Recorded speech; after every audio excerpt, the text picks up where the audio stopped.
Thank you, FROMily. We're back here with another recap of our favorite magical show, From. I'm your host with the most, Anthony, and we're picking right up where we left off last week with the Locust Ghost coming for 3 and taking Randall, Mariele, and Julie. This week's episode is titled Once Upon a Time. Now, the phrase once upon a time has its origins in traditional storytelling and folklore. It is a familiar opening line used in fairy tales and folk tales to set the stage for a narrative. While its exact source is difficult to trace, the phrase has been used in storytelling across cultures for centuries. It serves as a signal to listeners or readers that they're about to enter a world of fantasy, enchantment, and imagination. Once Upon a Time captures the timeless essence of storytelling, transporting us to magical realms and captivating our imaginations with tales of heroes, villains, and extraordinary adventures. Now, this is a thought-provoking title. We finally see the narrative really move forward in this show at a fast pace, and we're left to wonder what the surprise ending actually means for the greater narrative of the show. But first, do me a favor, if you're new here, please consider giving this channel a like and subscribe to keep up with our weekly From analyses and breakdown, and enable notifications so you're able to watch these videos right after the episode airs.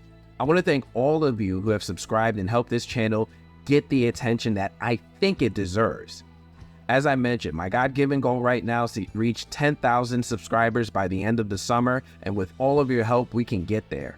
Now that we're wrapping up Season 2, based on some of your votes in a poll that I posted a while back, I'll begin covering Season 1 of From right after this. I saw Silo came in second, but From came in far ahead of those other shows. So join us when we start revisiting Season 1 of this amazing show now that we're finished with Season 2. Anyway, back to From. We're picking up from last week's crazy cliffhanger with 3 of our characters suffering attacks from the cicada creatures that even makes the people creature monsters think twice. We last saw Julie suffering the same fate as Mariele and Randall before her, with our characters in deep doo-doo. This week's episode starts off with Jade sitting on the porch of Mrs. Lou's house and that haunting sound of cicadas in the distance. Christy and Kenny arrive with Christy's medical equipment to take a look at Julie. Boyd is in the living room looking at his life's regrets all scattered across the floor when Kenny walks in and tries to talk to Boyd, but Boyd just brushes him off and sends him upstairs with Christy. Boyd then storms out of the house with Jade deciding to vent his own frustrations about the situation to him. Jade foreshadows the episode a bit here when he says that their situation compares to the idea of trying to figure out a jigsaw puzzle with only a few random pieces, and not even the helpful ones like corners or edges. The trick is you have to find 2 pieces that connect, then you at least have a place to start. Boyd isn't saying a word, and you can tell that my guy has the weight of the world on his shoulders. Boyd starts walking off of the porch telling Kenny that they need to go talk to Sarah. We then switch to Donna, Dale, and Elgin in a van, and man, that is one sentence I never thought I would say, but here we are. They're gathered together to find Randall's corpse after he was keeping it too real and Scooby-Dooed his ass into the woods to run away from the monsters. Naturally, they fully expect to find Randall's corpse, and Dale says some funny one-liners about finally getting out of the room to be on corpse collecting duty, and real quick, I heard that Donna and Dale are like husband and wife in real life, and if this is true, that just makes every scene with these two that much funnier. I remember when she punched the shit out of Dale for talking slick, and I can't help but wonder just how much of this is acting, but I digress. Dale walks in one direction and Donna and Elgin start walking in another when it seems like Dale drew the shortest straw and found Randall first. He calls over Donna and Elgin to come take a look, and they quickly realize that Randall's not dead. Dale gives a smart-ass comment and goes, "Didn't you say there would be dead monsters out here?" And, you know, this is evidence of more of the most frustrating parts of this season. You mean to tell me that Boyd didn't bother to tell anyone that his silver bullets had no effect on the monsters? Really? This mofo's still out here not talking? Come on, man, you better than that. Even Donna is sick of this shit and echoes everyone's sentiments when she says, "So much for silver bullets," and she directs Elgin and Dale to get Randall in the van. When great Caesar's ghost, that jump scare of the year, when they check Randall's eyes and he begins screaming at the top of his lungs the moment they go near his body. We then switch back to Mrs. Lou's house with Tabatha and Jim all watching as Christy is examining Julie's eyes when Julie begins kicking and screaming at the top of her lungs as well, causing a whole great deal of concern for her family and for me. I mean, Julie has grown from that older, mean sister that nobody wants to someone I actually feel like I care about in this show. We then switch to Colony House with Mariele screaming at the top of her lungs also. Interestingly, with Mariele, she didn't have anyone examining her eyes or anything, as we can clearly see that Fatima and Ellis were sitting down a little bit away from her when she started screaming. We then switch to Boyd walking with Sarah and Kenny in the forest, and in this moment we see Boyd doing something we've been screaming at the TV for him to do all season, and he's sharing his experiences and his theories with others on how to help the residents with their latest threat. He tells Sarah and Kenny how the faraway tree that Sarah said the boy in white told him to go into took him to the chamber where all of this started. He also shares how Elgin had a dream about the boy in white, in which the boy told Elgin the rhyme that we've heard repeated over and over again the last few episodes. Sarah has no idea what the rhyme might mean, and Boyd vents how there's a magical little boy running around the forest doing good. And Sarah says something very interesting when she says, "I don't think he's a little boy." But what is he? Right? Real quick, like, we know that this being has taken on the form of a little boy for a very long time. Victor saw the boy in white when he was just a child, and he's been in FROMville ever since. Victor has aged since he's been here, but the boy in white has not. Sarah's at least somehow able to discern that the boy in white that she saw was something more than how he appears. Boyd gives Sarah a pep talk about how this is her moment to do good. He then takes them to the ruins of where the chamber was located and explains how it looked. Sarah then says that she can hear the music box and how it's here, but Boyd and Kenny can't see it. Sarah pleads that she can hear it, but also says that she can hear them screaming, and she starts screaming in pain as her nose starts bleeding. Sarah then tells them how the creature needs them to stay, and they try to take Sarah away from this place. She stops them and tells Boyd that it's laughing at Boyd for bringing it to town and setting it free. This adds more evidence to support suspicions that this new threat is completely different and possibly separate than the threat of the monsters in the forest. She tells Boyd how excited this thing was when it touched Boyd's arm. She then tells Boyd that Julie and the others are dying, and when they die, it'll be too late. She warns Boyd that he needs to make the music stop, but Boyd has no idea how to stop something that he can't see. We then switch to the tired children of the corn people in Colony House dragging their tired selves around, smoking some weed, with Donna watching as Tilly leads a group in prayer. Now, this is interesting, as some of us have a theory that there are characters in this show playing out specific roles or jobs with the residents in town. Remember when Tom the bartender died? Well, now we have Jade stepping up, looking the part, and taking on the responsibilities of a bartender. It's almost like a seamless transition. Tilly could be someone who takes on the role of the religious figure in town, replacing Father Khatri, who previously held that role. We need more evidence to support this, but Tilly is the first person we've seen lead a group in a religious activity on this show since the last time we saw Father Khatri do this by holding a service for those who worshipped. We then see Donna walk over to the random we now know is Pathias. Donna is concerned about the gun staying in the house and asks him to lock them in the shed, which, I haven't really responded to this theory because I wasn't really on board with it, but some of y'all in the comments have been pointing out how Donna is sus. And I didn't want to believe it with Donna and really just felt like it was a misdirect, but this move right here is very interesting to me. We'll come back to this, but we'll get to why Donna is now officially on the sus list alongside her real-life husband, Dale. We then switch to Tabatha and Jim looking over Julie, who is still suffering from the effects of the locust ghost. Tabatha and Jim step outside the room for a moment, where Tabatha says she wants Jim to tell her it's okay for her to do something. She explains how Victor's mom believed that there's children locked inside of a tower somewhere and how she wants to go help them. Tabatha believes that the reason she's been having dreams about the tower and the garbage pail kids is because it's now her responsibility to try and help them. Jim warns his wife that he had a theory about this place that almost got him killed, but Tabatha argues that this is different. But Jim is not trying to hear it. He's clearly still salty that no one wanted to play Scooby-Doo with him and investigate the voice on the radio. Tabatha argues how Julie needs help and how it triggered her feelings about the death of her son Thomas. Jim responds with how Victor's mom went out to do the same thing, but she never came back. And Victor had to grow up here alone, he emphasizes. Tabatha tells him that she knows, and that's why she wants Jim to tell her it's okay for her to go. And From is really out here trying to get all the feelings this season. First with Victor relearning about Eloise, and here we go with this. Speaking of Victor, we then switch to Tabatha walking into the living room with Mrs. Lou, Ethan, and Victor. She asks if she can speak to Victor alone for a second, and Ethan sweetly asks if Victor is in trouble. Aw, he's concerned about his friend. Tabatha asks Victor if he knows the way to the tower, and he says he doesn't, but he instead knows the way to the bottle tree.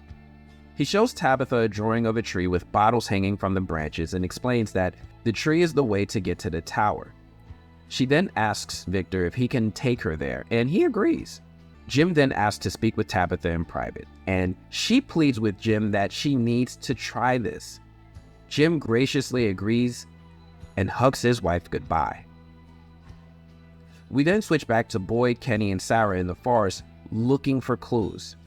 Something that's interesting at this moment is that Boyd tells Kenny that he's ready to head back to town, and Kenny questions that idea as he thinks they should keep looking for the music box. Boyd seems agitated and snaps at Kenny, and as he does this, you can hear the cicadas in the background. It's like the cicadas' presence increases the irritability in people, in addition to all its other powers. Boyd tells Kenny that it's best to get back to town to help people feel calmer and less afraid. Kenny gives in and agrees to go with it. We then switch to Ellis and Reggie in front of Colony House. Ellis asks if Reggie is okay, and Reggie gives him a smart-ass answer, but he's forgiven because he's going through a lot. He's still grieving. Reggie apologizes for his behavior with Ellis the night before and begins recounting that night with Ellis. Reggie may have been trying to connect with Ellis in some way in this moment, and Ellis responds with a dry, "It's nobody's fault." Now, I get what Ellis was trying to say, but Reggie didn't seem to like that statement at all. Reggie then walks off with Fatima walking up and asking how Reggie is doing. Ellis states that he can't imagine if something like what happened to Paula ended up happening to Fatima, and wait, did his mom die here? Anyway, Fatima takes Ellis's hand and tells him that she wants to get married today. Ellis starts to laugh it off until he realizes that she's serious. Ellis agrees and, they're gonna get married. We then switch to Jade, sitting in the bar, playing with broken glass in a very, I don't know about this guy, sort of way. Jade continues touching glass until we see Tom behind the counter. Wait, what? Yep, in a clever camera pan, we see Tom, or at least the ghost of Tom, and he asks Jade if this is what he does with his bar. Jade immediately mentions how he died, just to make sure they're on the same page. I love how From does this because they already established this sort of phenomenon earlier in the season with the ghost of Father Khatri visiting Boyd on occasions. Jade theorizes that this is a stress-induced hallucination and then explains to Tom that he's performing a thought exercise to reorganize the way that his brain looks at things, including the symbol. Tom questions him and asks him why. Jade is convinced that there's something that he's missing. Then Tom takes a drink of the vodka that Jade has been making and comments on the improvements, and wait, our ghost can drink now? Yeah, I can pick stuff up and drink? For what? Okay. Tom tells Jade that he thinks he's overthinking it and starts giving Jade some clues. He tells him how Tabatha already told him she saw the symbol in the tunnels, but, Jade has sense and reminds Tom that going in the tunnels is a terrible idea. Tom asks, what if it saves Julie's life? Tom then mentions natural design and how the most precious things are in the most hard-to-reach places. Jade counters that nothing in this place is natural. Tom says that Jade is wrong and that nothing about this place is familiar. This whole conversation made me think of what Christy said to Ellis last episode about the magic ball of fire, and From is getting very, very clever with these concepts. Jade questions the idea of taking advice from someone who died, and they laugh it off. Tom says you don't make moral choices based on the outcome you expect. You make them based on what's right. He reminds Jade that there's a 16-year-old girl over there that needs his help. We then switch to Sarah and Boyd back in town in the post office, with Sarah volunteering to bury Paula. As she's leaving the room, she tells Boyd how he's doing the best he can. We then see Boyd take off his bandage and show us how much his hand is healed so quickly. We then switch to Matthias in the shed, putting away the guns when Reggie walks in offering to help. Matthias says he's good, when Reggie slices poor Matthias' throat, and man, what is it with this show and going for the throat? Toby, Father Katri, Matthias, and Reggie. Don't tell me the voices spoke to you and told you to kill the Matthias. What is going on here for real? We then switch to Jade out in the woods after riding his bike to that terrible idea cave. He ties a rope to a tree to help him not get lost and heads inside. I'll admit that I didn't think we might actually lose Jade because, he's Jade, but I will admit that this place had me feeling tense anyway, especially with From giving us another jump scare when he saw the mannequin thingy. Now, I have to say that it did feel good for the show to pay off that moment of Jade seeing the mannequin earlier in the season, right before he saw that symbol on the wall in Colony House appear before him in blood. This moment certainly feels like it was used as foreshadowing for this moment now. Jade screams when he sees it, but interestingly enough, no monsters come running. We then switch to Boyd heading into the church of, I guess it's okay to say it's not Father Katri's anymore. Boyd then starts talking to God and cussing him out. Boyd is venting heavy and talks about how Katri believed in God and thought God had a plan until he was killed by one of those monsters. And, people do this sometimes.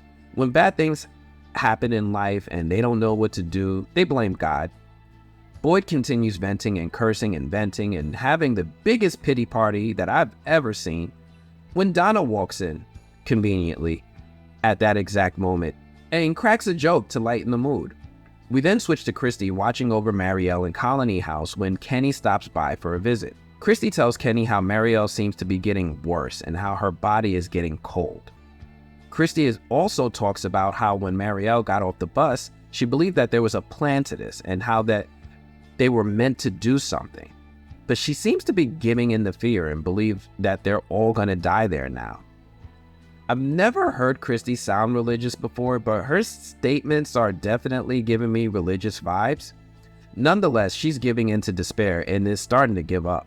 This makes me think that the lack of sleep and the presence of the locust ghost is making people fall more and more into despair, with Boyd seemingly feeling it the worst. Kenny, God bless him, tells Christy how his dad told him that it's hard to see the sweater when you're just a thread. He then explains to Christy more or less how their actions do matter, and it may just help others in the future get home if they don't get home themselves. Just because they're a thread in the sweater doesn't mean they don't matter. We then switch back to Boyd and Donna in Father Katri's house. Boyd tells Donna how Sarah told him that Mariele, Randall, and Julie are dying, and once they're gone, it'll be too late. Boyd also tells Donna about how Sarah can hear the music box and that they need to stop it. And he also tells Donna how he saw his wife and,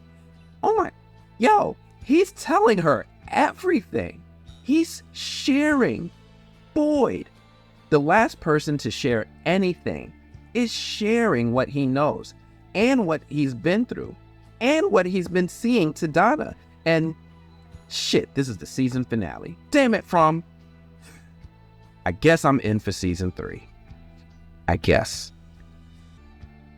Boyd starts having a bit of a pity party for himself, but Donna gives him a really good pep talk. She mentions how Ellis is about to get married, and he and Fatima are making the most of the time that they have left. She invites Boyd to come back to Colony House to watch Ellis get married. We then switch back to Jade, who's making his way through the cave and makes his way back to where Tabatha dug the hole. Oddly enough, it doesn't seem like Jade has come across a single monster while making his way through the cave. He starts looking around when the Nkui Pigpen and friends start doing their Nkui thing, and Jade is surprised to see them, all laid out in a circle on what looks like sacrificial altars. Each of them is looking straight up and says, "Nkui, Nkui," over and over again. When Jade finally looks up to see that what they see, and it looks like we see the top of a well, and we can see the sky. And covering the well, we see some roots or something covering the top of the hole in the shape of Jade's symbol. And wow, this scene is powerful. But Jade looks down, and when he does, he looks around and the kids in the symbol are gone. Now, this scene is one of the biggest clues the show has given us as to the origin of the symbol, especially in relation to the poor kids. This season makes me feel like Tabatha is right in that a lot of what's happening in this show is about rescuing some kids. And it seems like the kids that Tabatha has been seeing are possible ghosts or spirits of children that were part of some sort of ritualistic sacrifice. I'm guessing their souls are somehow trapped here and are calling for help by finding others to save them. I'm thinking that Jade is seeing that symbol because it's likely that's the last thing these poor kids saw when they sat on their altars. We then switch to Victor and Tabatha walking through the forest looking for the bottle tree. Victor walks to a clearing and says that the tree should be right here. But it's not. He panics a little and Tabatha dismisses it as Victor just being forgetful. But part of me wonders if this is meant to further the subplot of the trees moving. We know that Victor has been measuring the distance of the trees to Colony House ever since season 1, but we haven't seen this narrative go anywhere yet. Trees are a recurring item in this show, with people seeing a fallen over tree while driving on a stretch of highway being the first visualization that a person is headed to FROMily. We also have faraway trees which straight up teleport people. Victor mentioning that the trees are moving back in season 1 could be a huge clue and a hiding in plain sight sort of plot point. I'm not saying that the trees move like the Ents in The Lord of the Rings, but wait. Maybe? They hear the clanking of bottles in the distance and find the location of the bottle tree. Tabatha asks who put the bottles there, and Victor says he doesn't know. He also mentions that this is where he found his mother and how she didn't make it into the tree. Victor then shows Tabatha that the bottle tree is a faraway tree. Yes, a faraway tree, not a far away tree. You can hear it a lot clearer now.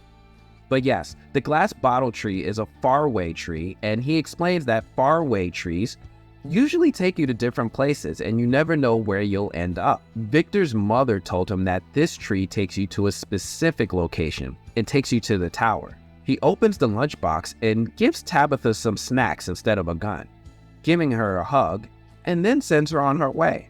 We then switch to Tabatha in a different part of the forest, and she walks up to a clearing where there's a door to the lighthouse. She's finally here. Damn it, From. We then switch to the wedding of Fatima and Ellis, where they're preparing for the marriage ceremony, with Donna as their only witness, until Boyd shows up to see his son get married, with Fatima giving him a "Welcome, Sheriff Stevens," which is a callback to Season 1, Episode 1, when Boyd went to visit Ellis and she greeted him the same way. And then Fatima starts tugging at feelings, and she asks Sheriff Stevens if he would do her the honor of walking her down the aisle of her bedroom. And he turns to her and says, "You don't have to call me Sheriff Stevens." And a happy moment in From. Wow.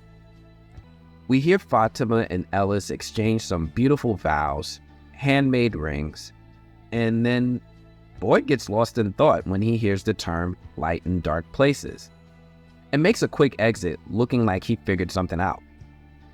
We then switch to creepy Ethan, asking his dad if they'll get to see his dead brother Thomas again when they die. Who knows how many hours it's been since this little guy has gotten to go night-night, with Jim just telling him yes, and then Ethan rationalizing that maybe dying won't be so bad. I do not like what's going on with Ethan in the second half of this season. Ever since he told Sarah that he didn't want to be her friend anymore, he's been on a downward spiral. I know he'll likely feel better after he gets some proper rest, but in the meantime, I'm worried for this kid. It's never good for the people around them when a TB kid has a weird relationship with death. Anyway, that's all we got time to say about Ethan right now. We then switch to Boyd walking away from Victor's truck when we see fucked up Reggie with a shotgun pointed at Boyd after killing Matthias earlier in the episode. Boyd shows us that he has that torch that he got from the cave with Martin in his hand, and how he thinks this is going to help them fix this.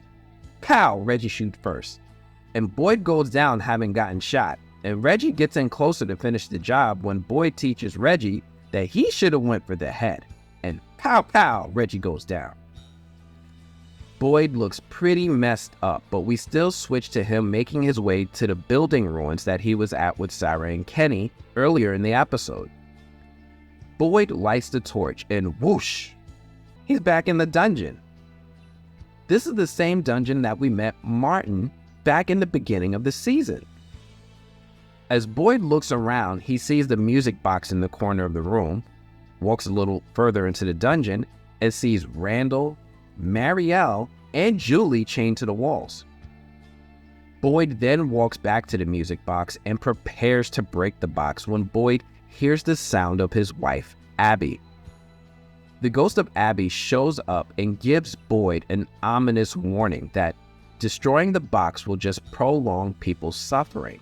And then she starts throwing threats about how the people in the town are going to die screaming and suffering.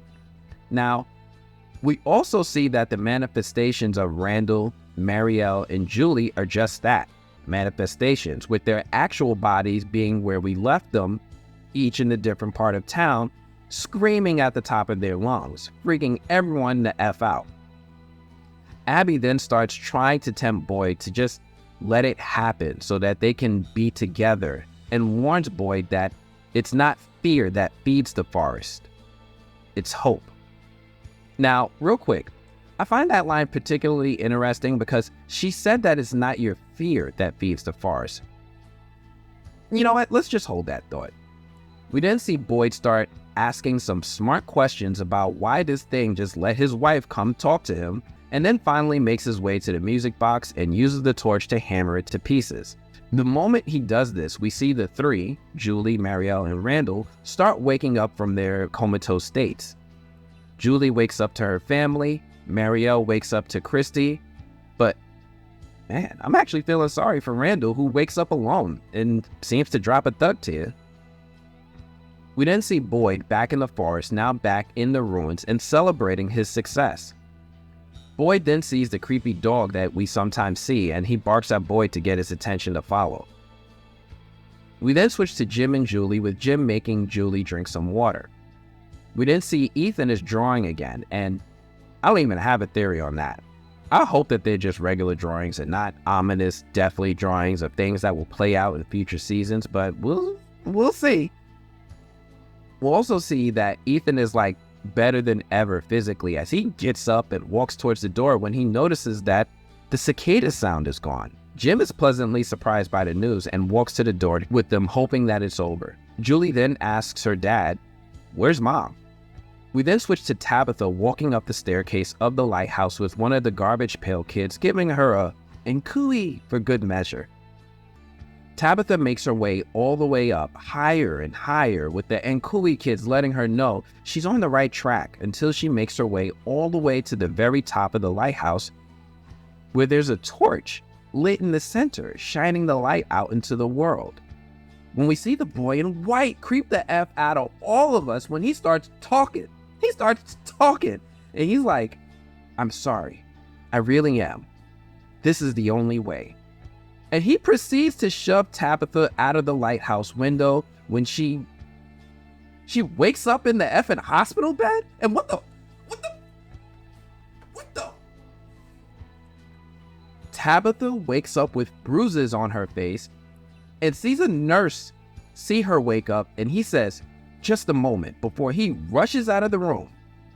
We then see Tabatha grab her little IV drip thing like she knows the procedure when the doctor, Brody, walks in and tells Tabatha that she's in St. Anthony's hospital, St. Anthony, and that she was found 3 days ago in the woods by some hikers. Tabatha is in complete disbelief until she pulls back the curtain of the window and sees society. And then end credits. Wow.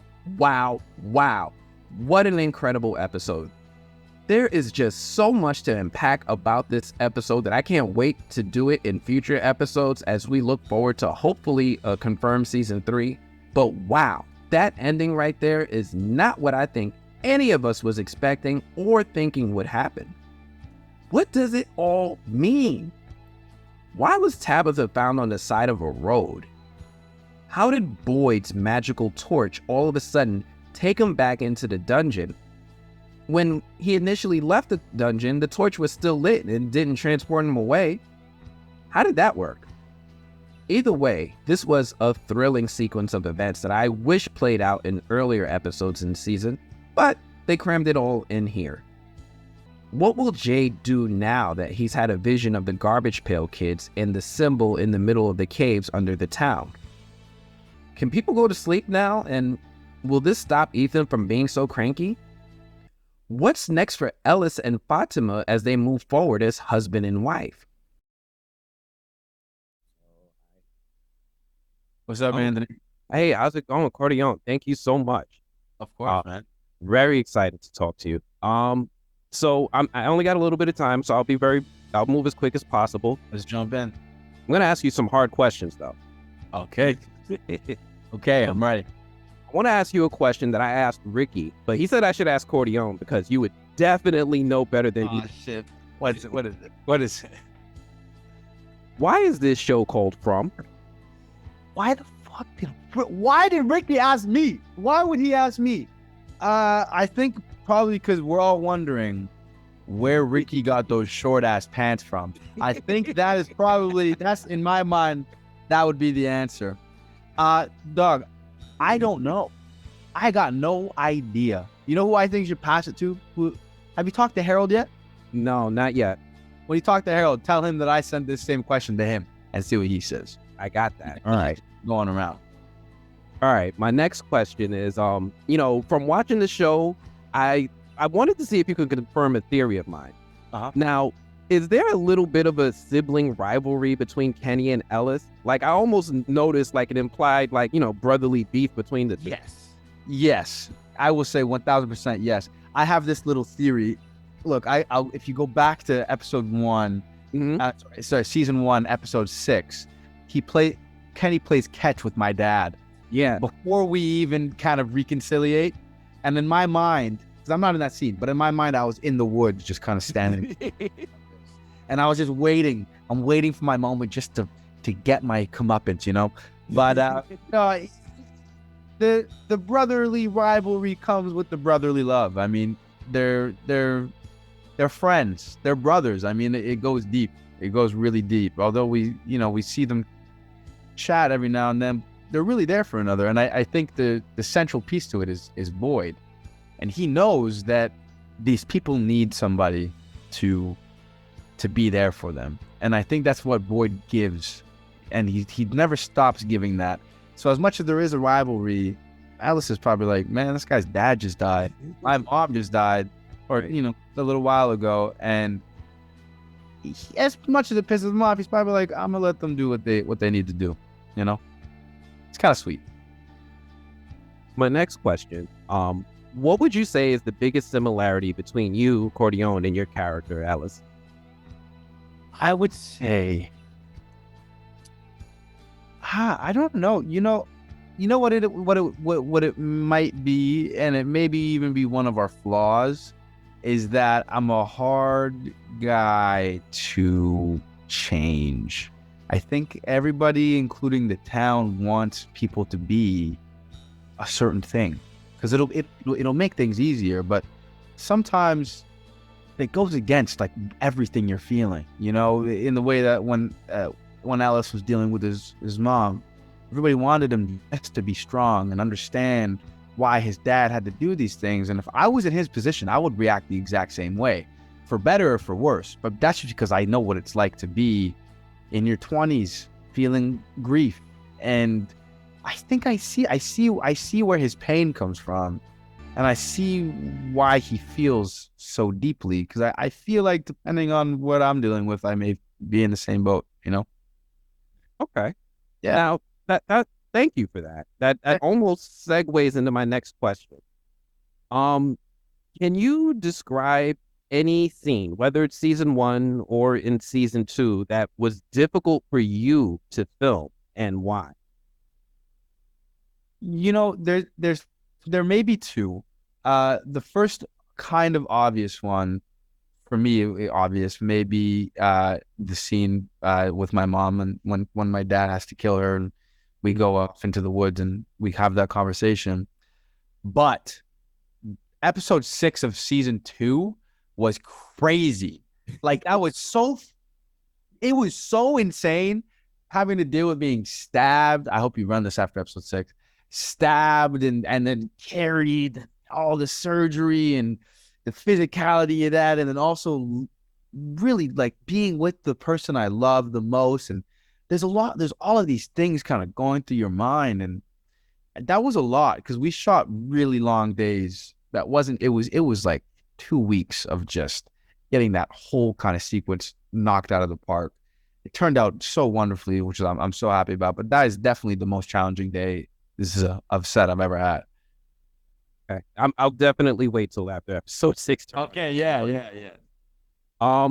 So how has this role changed you as an actor or a person, if at all? No, I don't even. I could not imagine my life without Ellis being involved anymore, and I hope I get to play him for many years to come. You know, I think it's really given me the space and the time as an actor and as a person to just think about the things that are going on in myself, you know, and really decide or try to explore how things are affecting me as a person.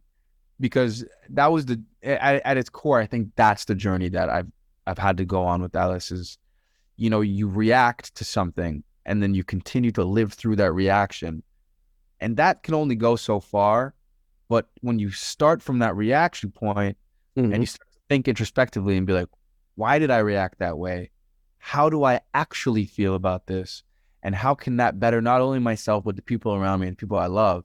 And having to do that now for 2 years, it's leaked into my real life. And I think I've gotten a bit more calm and a bit more understanding of hopefully myself and trying to be more understanding of people around me. What do you think is the biggest misconception people may have of you? Of me or of Ellis? Of you. Of me. I don't know. Like probably that. I don't know. There used to, when I was in high school, people used to think that I was cocky, but I still don't believe I was. I am very sure of one thing. I love to act. I love to act. I'll never hold it above anybody, and I'll never treat anybody differently, ever. Love to act. Sometimes people are like, how can you be so sure of one thing? And then they create these ideas of what that means about someone who's sure of one thing. And I don't know what the misconception may be. I'm sure they are there. But the one truth that kind of denies all that misconception for me is that I love to act. That's it. Excellent.